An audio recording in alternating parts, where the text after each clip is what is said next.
It's been an incredible couple of days.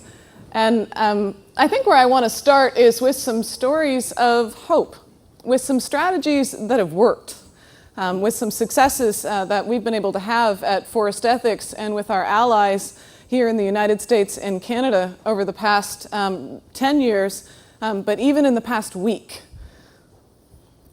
So my story starts here in the temperate rainforest on Canada's west coast in the early 90s, when I fell in love with these forests and with my husband at the same time, actually, and was horrified to find out that these forests were being logged at absolutely incredible rates, and was lucky to be in the right place at the right time when most Canadians found out about the logging in these forests, and was part of the largest civil disobedience protests in Canada's history. 10,000 people came to a remote place on Vancouver Island, and over 1,000 were arrested.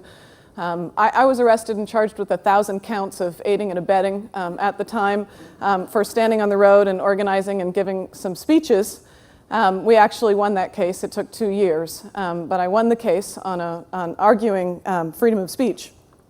And so this is all happening. It's the tipping point in Canada on environmental issues. It's 1993, and the logging continues. It continues pretty much unabated. At the end of the protests, and thousands of people are going through the court system. People are in jail. Many people spent up to 2 months in jail.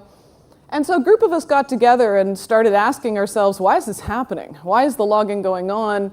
Where is it going? And what we found is that 80% of everything logged in Canada is going to the United States to make phone books, to make newspapers, catalogs, magazines, and lumber. And so we also found out around the same time, many of you will recognize this map from the World Resources Institute, that of the original forests that existed on the planet pre-industrial development, there's only 20% left in intact areas that are large enough to maintain ecosystem services, the air we breathe, the water we drink, and biodiversity. So of that 20% that's left, there's a huge swath, as you can see, crowning the top of North America, and that's Canada's old growth and intact forests that we've been working to protect for the last 15 years. So it was that understanding, learning about the state of the world's forests and learning that this was bigger than this one logging protest in Clayoquot Sound, that it was driven by consumption from the United States, that drove us to create the organization that I helped found, Forest Ethics. And since that time, we've been working to identify who's buying the wood from endangered forests. We've been working to encourage major corporations in various ways to change their buying practices and work with us to advocate for the protection of these forests and to change forest practices. We've also been working to identify the impacts on forest-dependent communities and to ensure conservation financing for economic diversification programs so those communities can survive on in a different way. So to make a very long story short, over 250 companies now have committed to no longer buy endangered forest products and to give a preference for products that are certified by the Forest Stewardship Council as ecologically responsible, as respecting First Nations and other forest-dependent communities as part of the decision-making process, and to increase recycled fiber dramatically. So this is one of the first places that we identified and started to use our new power in the marketplace after we started meeting with companies and identifying where the products were going. We identified this place, the Great Bear Rainforest, also on the west coast of Canada, as being one of the most important places that we wanted to work on. At the time, there were 359 intact valleys on the west coast of Canada. There were only 69 left.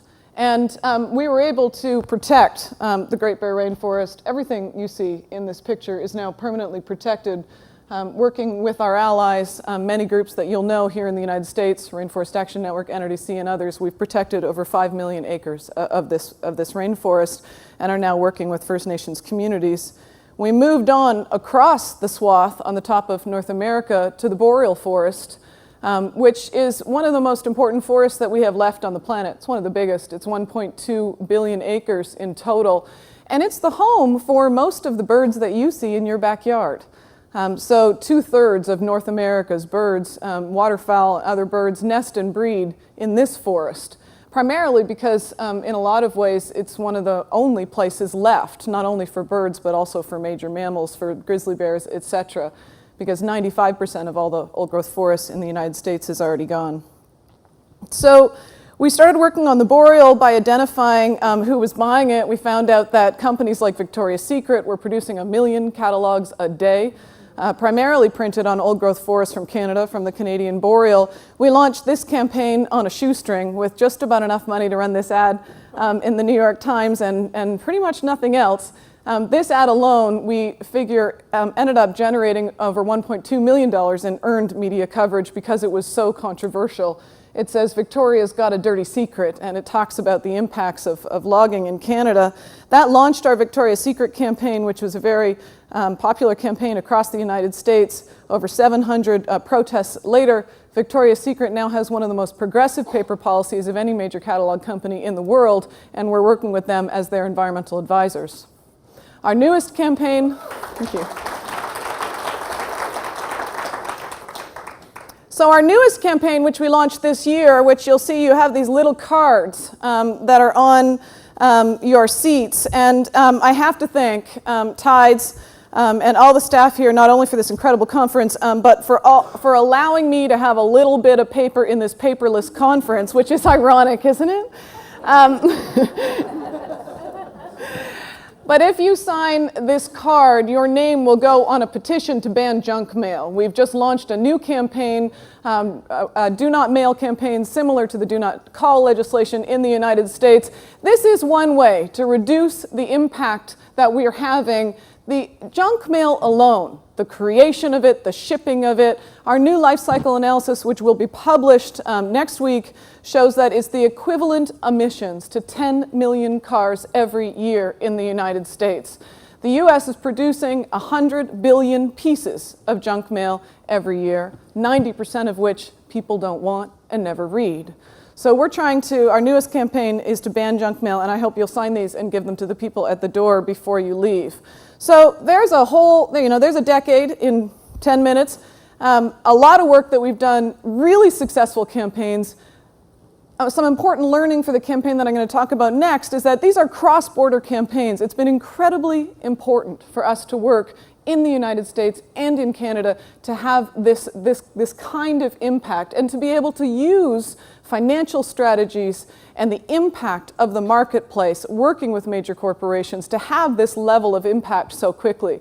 There's a new study that came out last year that said recycling levels in North America are at an all-time high. And they specifically said that it was because of the increased demand from Office Depot and Staples, which were our first two campaigns. Last week, the Ontario government announced that it's going to protect 50 million acres of the boreal forest, which is approximately half the size of California, in part as a result of our campaign. Okay, so it's all going swimmingly. We're having an enormous amount of impact, and then, like many of you, we had our climate reckoning and started to realize that the impact that global warming is having on many of the forests that we've protected is devastating. And I went to Bali this year, invited to speak on the impact of logging on climate change and global warming, and I had my personal climate reckoning, and as a result, I've changed all of my work in the world, and I'm now helping Forest Ethics to create a new campaign on Canada's oil sands and launching a new organization in Canada, a national organization that'll work on climate policy and citizens' engagement. And how it happened for me, I think, is we all hear about, all of this end of the world stuff and, this massive amount of emissions and we have to stop it right away. And it all seemed kind of out there. There's this huge disconnect between our day-to-day life, which for the most part seems pretty good. And then I was sitting in Bali when the Director General of the United Nations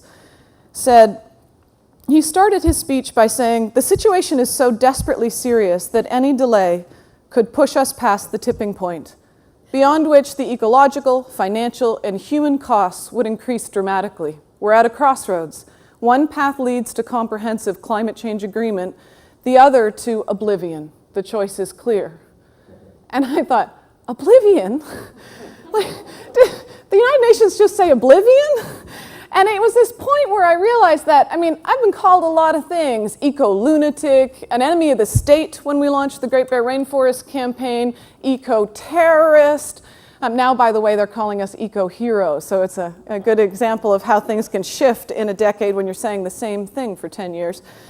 But if I had ever said oblivion, you know, that we would be called crazy. And the level of information that I received at Bali, you know, just hearing on the refugee panel the projections that by 2020 we could be faced with 150 million environmental refugees. Katrina was 1 million environmental refugees. Globally, we're currently not dealing very well with 25 million refugees. 150 million environmental refugees by 2020, because, for example, Africa could have 50% less food. So we all know that the growing threat of climate change is one of the most, I think, one of the largest challenges of our age. And so I started wondering, well, why is the Canadian government opposing strong emissions reductions? Why is the Canadian government opposing a strong international agreement? And I found out it's because of this place.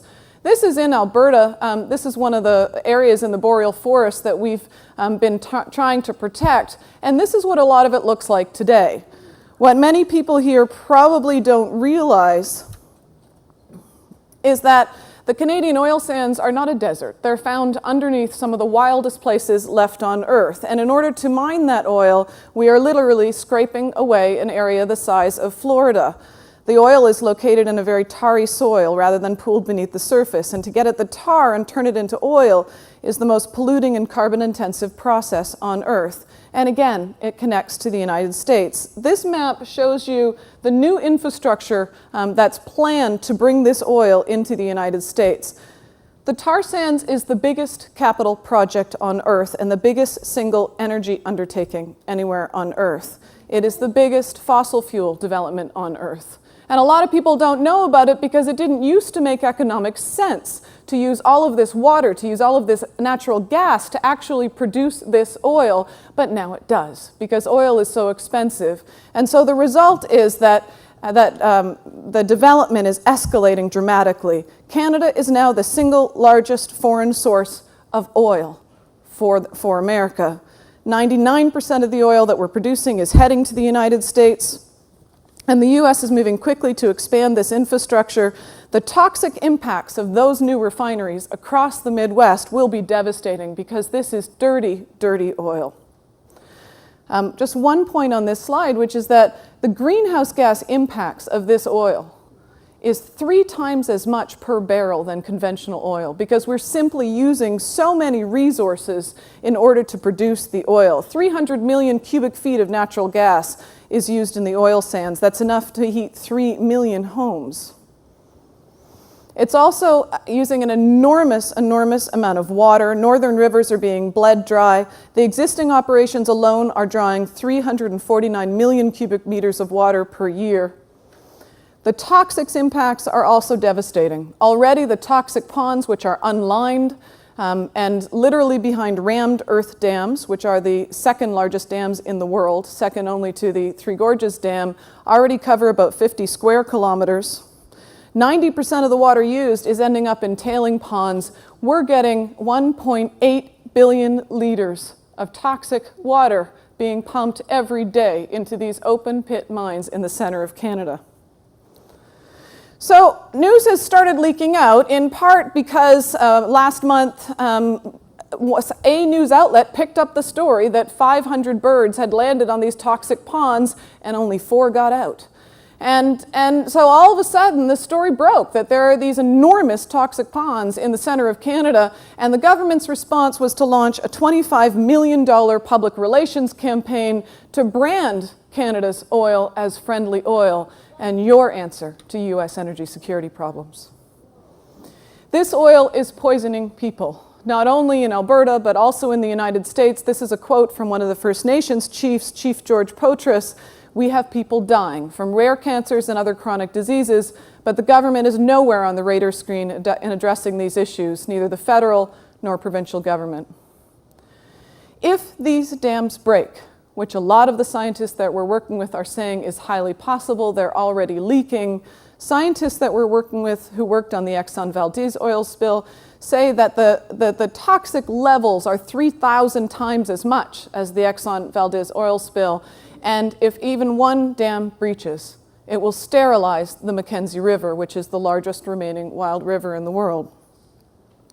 So what are we doing? We've formed a cross-border coalition of US and Canadian groups that are working to stigmatize Canadian oil as dirty oil.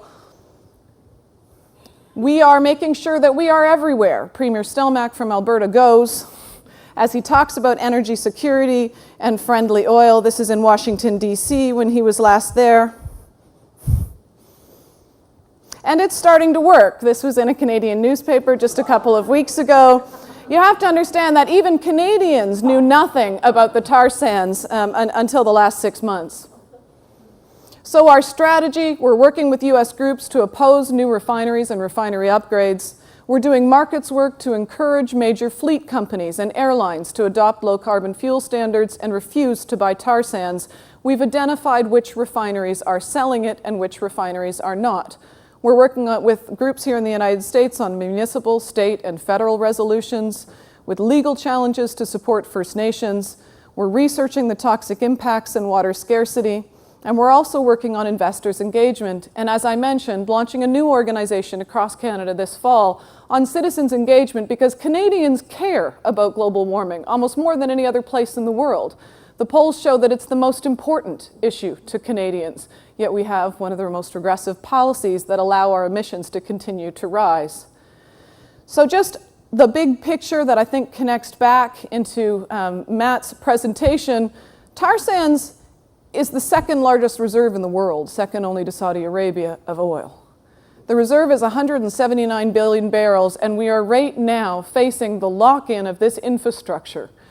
If we allow this oil to be burned, that's 25 times the world's annual carbon emissions. Burning this oil puts us over 3 degrees, the point of no return, and there's just nothing secure about that. There is nothing secure about poisoning people in Canada and the United States. There is nothing secure about dramatically increasing our global warming impacts. And the good news, again, as Matthew already said, is that we do have the technology to change. We know that we have the answers that we need in order to make the changes that we need in our energy systems, in order to reduce emissions dramatically, in order to fight the tar sands, mountaintop removal, and other issues.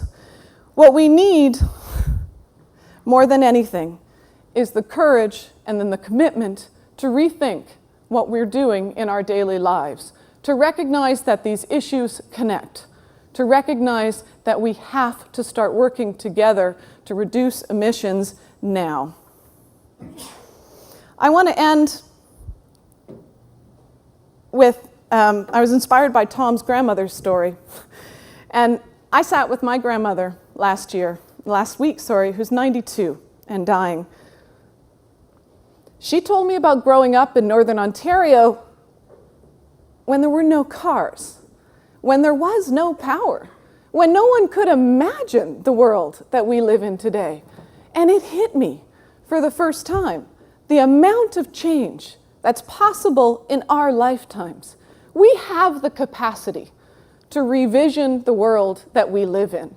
And I hope that I'm sitting with my grandchildren one day and telling them about this crazy day when people used to make paper from old-growth forests, when we used to poison and kill people to get oil and coal, this crazy time when we used to fill our cars with gas.